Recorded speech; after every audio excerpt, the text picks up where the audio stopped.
Right bulletin లో మరో breaking చూస్తున్నాం. కవితకు ఈడీ మరో నోటీసును అయితే అందజేసింది. ఈ నెల 20న హాజరు కావాలంటూ కూడా కవితకు ఈడీ నోటీసు జారీ చేసింది. సో కవిత ఏదైతే కోరుకుందో 24న మాకు హాజరవుతామని చెప్పడంతో 24ను కాదు 20న హాజరు కావాలంటూ కూడా ఈడీ కవితకు మరోసారి నోటీసు జారీ చేసినట్టు తెలుస్తుంది.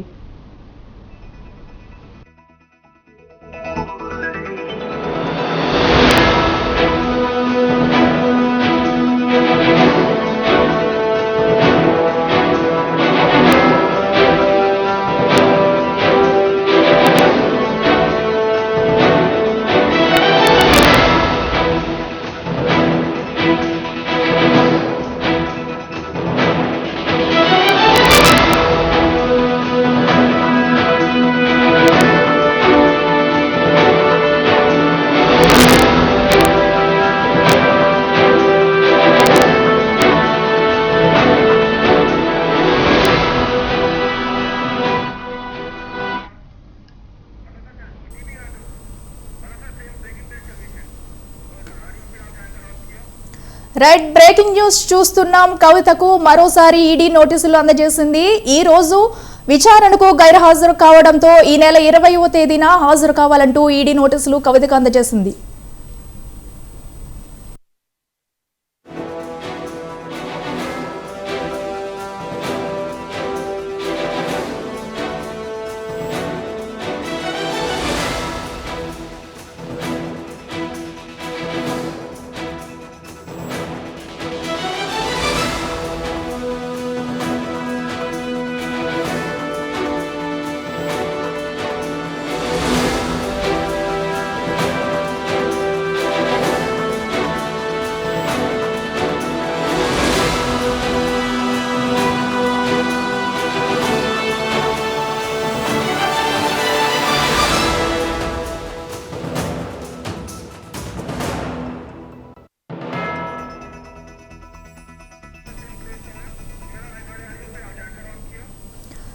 బ్రేకింగ్ న్యూస్ చూస్తున్నాం. ఎమ్మెల్సీ కవితకు ఈడీ మరోసారి నోటీసులు జారీ చేసింది. ఇవాళ విచారణకు గైర్హాజరు కావడంతో ఈ నెల 20న విచారణకు హాజరవ్వాలంటూ కూడా ఈడీ నోటీసులు జారీ చేసింది.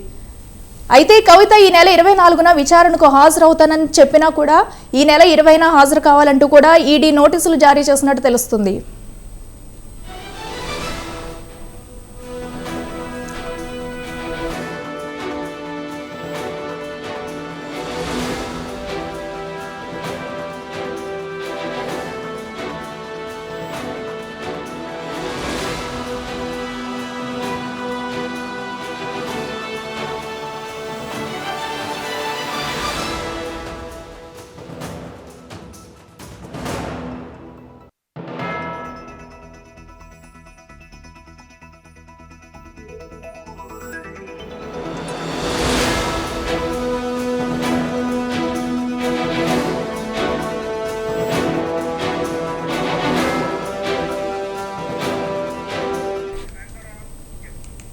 కవితకు మరోసారి ఈడీ నోటీసులు ఇచ్చారు. ఈ నెల 20న విచారణకు హాజరు కావాలని నోటీసులు అందించారు. ఇవాళ కవిత ఈడీ విచారణకు హాజరు కాకపోవడంతో మళ్లీ నోటీసులు ఇచ్చినట్టు తెలుస్తుంది.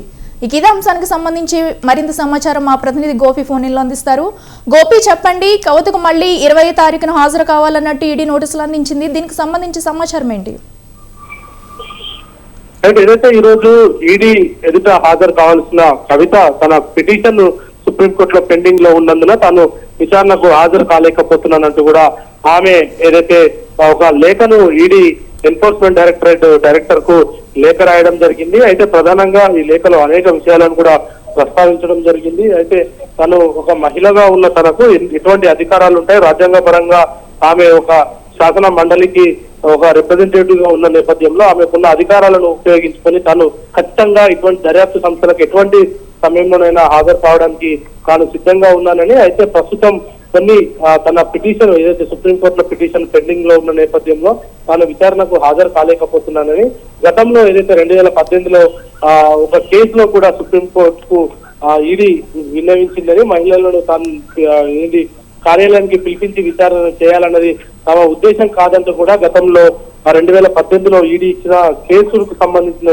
రిఫరెన్స్ ను కూడా ఈ సందర్భంగా ఆమె లేఖలో ప్రస్తావించడం జరిగింది. అయితే ప్రధానంగా ఏదైతే కస్టడీకి సంబంధించి ఆమె ఈ రోజు హాజరు కానున్న నేపథ్యంలో ఏదైతే ముందస్తుగా ఒక మహిళను కూడా తెలియకుండా ఆమెకు సాయంత్రం 6 గంటల తర్వాత కూడా ఆమెను విచారించేందుకు దాదాపు 8 గంటల 30 నిమిషాల ప్రాంతం వరకు కూడా ఆమెను విచారణ కొనసాగించారని, తన పర్సనల్ మొబైల్ ను సీజ్ చేశారంటూ కూడా ఎటువంటి నోటీసులు జారీ చేయకుండా తన మొబైల్ ఫోన్ ను సీజ్ చేసినట్టుగా కూడా ఆమె పేర్కోవడం జరిగింది. అయితే PMLA యాక్ట్ కింద తనను విచారణకు రావాల్సిందిగా కూడా నోటీసులు జారీ చేశారు.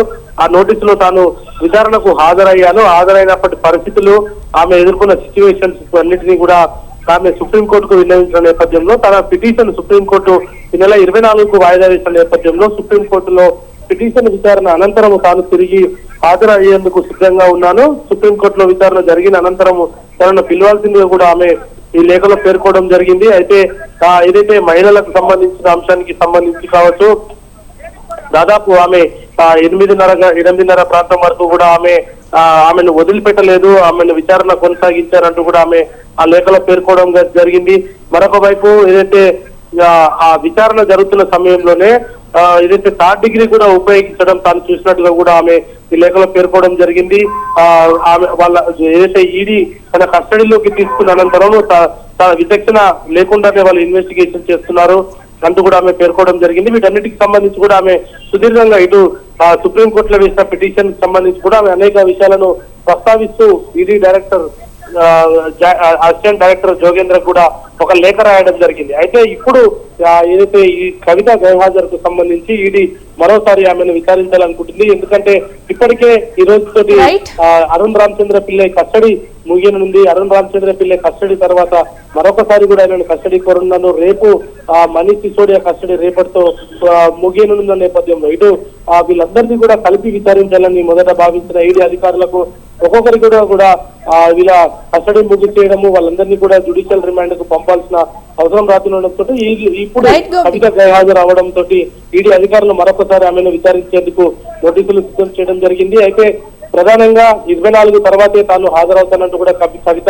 లేఖలో పేర్కొన్నప్పటికీ మరి సుప్రీంకోర్టులు కొన్ని ఏదైతే చట్టసభలో ఈడీకి అదేవిధంగా సిబిఐకి ఉన్న కొన్ని అధికార పరిమితులకు లోబడే తాము విచారణ జరిపామనేది కూడా ఈడీ కోర్టుకు తెలిపే అవకాశం ఉంది. ఎందుకంటే గతంలో ఏదైతే ఇన్వెస్టిగేషన్ సమయంలో కొంత ఇబ్బందులు ఎదుర్కొంటున్న సమయంలోనే ప్రభుత్వం దృష్టికి తీసుకొచ్చినప్పుడు చట్టసభల్లో ఈడీకి కొన్ని ప్రత్యేక అధికారాలను జారీ చేస్తూ ఒక చట్టం చేయడం జరిగింది. ఏ సమయంలోనైనా ఎవరినైనా ఏ విధంగా విచారణ చేయొచ్చు, అరెస్ట్ చేసే సమయం వచ్చినప్పుడు కుటుంబ సభ్యులకు తెలపాల్సిన అవసరం లేదు. Right Gopi, thank you.